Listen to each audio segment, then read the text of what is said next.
One thing all shopping has in common, online or in-store, is returns, big ones. There's a big business behind all the stuff that goes back to retailers, and it is getting the attention of big venture capital dollars. Optoro is a software company that helps retailers tackle just that. Co-founder and CEO Tobin Moore is with us. Tobin, all of this shopping, lots of returns. How do you play a role?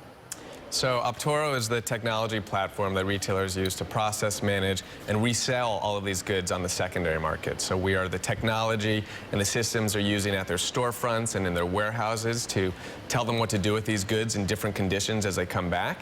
And then we are the marketplaces that are selling it. We have a website, blink.com, that's B-L-I-N-Q, so Blink with the Q, and we sell on that site as well as on eBay, Amazon, all the different secondary markets simultaneously. The idea for a Blink almost reminds me of Gilt and Rue La La. They were the first to have those excess inventories, but we've seen them have a real slowdown and start to struggle. What happens when sort of this Blink model, what you're doing, gets communicated and there's the barriers of entry goes down even further? So I think the difference, those guys are websites that are specifically sourcing inventory to sell on their websites. We're part of the entire logistics platform. So all the goods that come back to these retailers, they have to find a way to resell it. And we make it the easiest way possible by connecting into all the different secondary market sites simultaneously.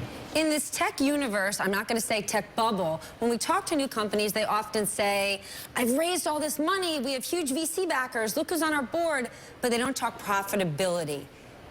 Help us understand, yes, you've got very big backers. When are you turning a profit, and what's your goal? So we've raised a lot of money recently, over $100 million in the last couple of years. Doesn't mean we're making it, though. Doesn't mean we're making it yet.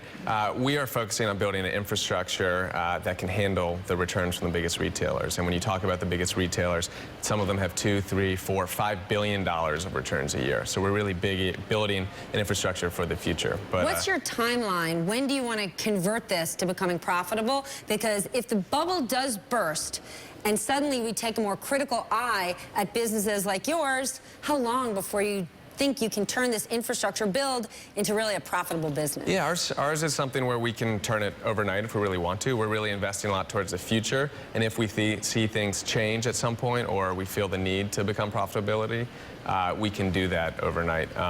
Right now we're targeting probably end of this year, early 2017 to do so.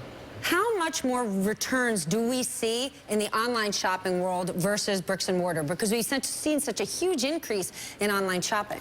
Yeah, it's close to 50% more. 50% more. Traditional retail, brick and mortar, will see about 8% of their goods returned. Online, we'll see up to 15% returned. And if you're looking at fashion, it's even higher. Fashion goods sold online will be 30, 40% returns. And what percentage of those goods can still be sold at retail price or have to go a discount route? So typically about a third of them will go back to retail. Another third of them can be resold. And today retailers have a lot of traditional methods where they just sell them for pennies on the dollar to liquidators, and they end up in flea markets eventually. And then another third actually gets thrown away often. So there's a ton of physical waste that comes from this as well. Then how much excess or how much can this online boom hurt these big retailers?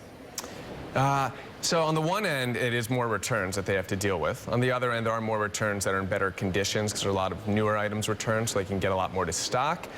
As well, they can be more efficient at processing them. So you can have centralized returns facilities for online, which works for the guys who are pure plays. However, if you're a brick and mortar, it gets even more complicated. Now you're selling goods online, and they're getting returned into stores, and then they have to figure out what to do with them. So is January your biggest month?